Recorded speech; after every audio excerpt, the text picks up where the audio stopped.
In the heart of Rwanda, nestled among the rolling hills and lush valleys, lies the Banyarwanda village. Here, the community thrives on strong family ties, ancient traditions, and a deep respect for their heritage. Mwiza, a young woman from the Banyarwanda tribe, embodies these values, living her life with grace and dignity. Her beauty is admired by many, but her heart is yet to find a worthy suitor.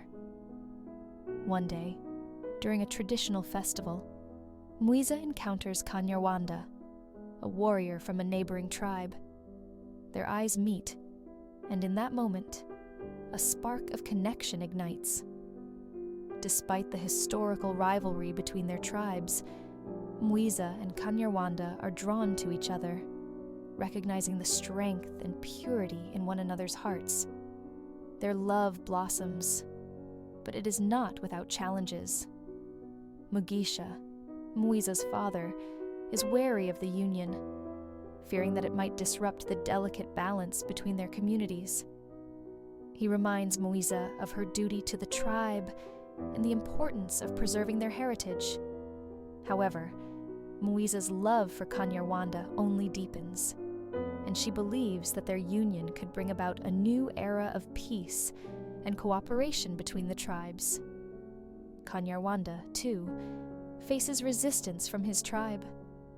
Amara, his mother, understands the power of love and the potential it holds to heal old wounds. She becomes an ally to the young couple, offering wisdom and guidance as they navigate the complexities of their relationship.